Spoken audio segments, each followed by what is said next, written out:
out of 97 federal judges confirmed under Joe Biden, total number of white men, 5. 22 are black women. So this is race-based hiring. It's illegal, but it's also not about looking like America. It's about punishing people. Oh, these poor white men. I mean, there's only 5. I mean, what if he's only appointed 5? What are there, maybe 10 nationally? It's so hard to be a white male and want to be a judge. You just have no chance, basically. You've never had a chance. You've always been a victim, according to Tucker Carlson. If you get your worldview from him, then that's what you might think. We're gonna do something inconvenient here, which is give you the actual statistics with an assist from an unlikely source, Michael Steele, who had an issue with the fact that Tucker Carlson was whining about how, for some reason, putting black women on the judiciary doesn't look like America. I guess there's only one way to look like America, and it's pretty specific. It's a blank, slack-jawed look like Tucker Carlson has. Well, he points out that Michael Steele points out that of the 226 federal judges appointed by Trump, there were only 9 black judges. So it's weird. If only 5 white men get appointed by Biden, and that's race-based hiring, and that's illegal, how much more illegal is it if you appoint 200 plus and only 9 at all are black of either gender identity? It almost seems like that would be more race-based and more illegal. But look, you can see, going back through different presidencies, under Trump, 16% of the people he appointed were non-white. You can see that it's always amongst the Democrats, it's higher. Barack Obama, it was 36. Bill Clinton, it was 25. Jimmy Carter was 22. Ronald Reagan, it was 6. It's like they're going out of their way, by the way, because they are. But I want to remind you of what the actual numbers are, because you might leave that Tucker Carlson segment thinking like, oh God, I guess there are just no white men anymore. No.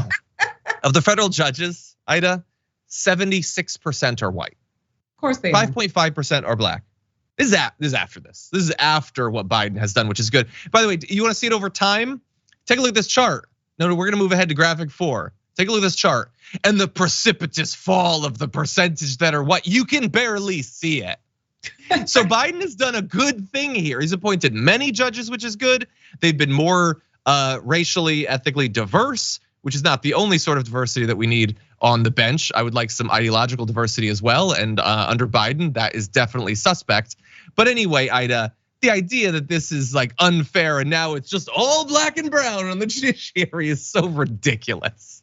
Well, you know what? We need black and brown judges who give a damn about us and not selling us to prisons and selling our children for money. We need it.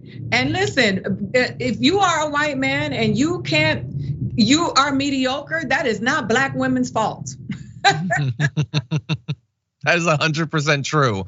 The fact that I'm not more successful in my career is not black women's fault. It's due to this guy's white mediocrity, and that is an ongoing thing that I'm struggling with. But anyway, look, I love that look, and we were talking about this earlier, Ida. In a lot of different ways, he made some promises about being more equitable and all that, and we largely haven't seen it when it's come to legislation.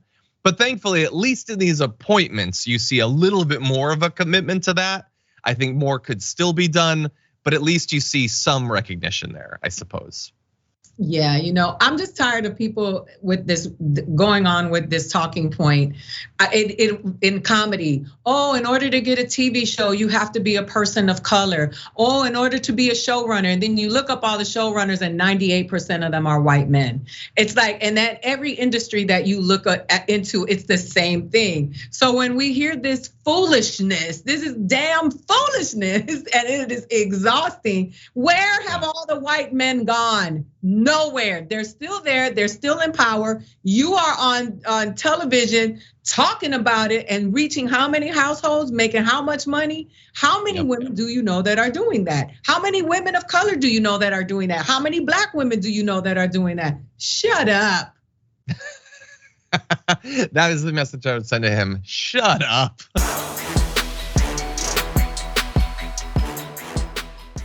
Check out the Damage Report podcast each day, wherever you get your podcasts, whether Pocket Casts or Stitcher or iTunes. You can join me as I give you the news and stories you want, with a range of co-hosts and interview guests jumping in on the fun each day. Again, that's the Damage Report, wherever you get your podcasts. And if you get them at iTunes, don't forget to rate and review. Sometimes I'll read them live on the show.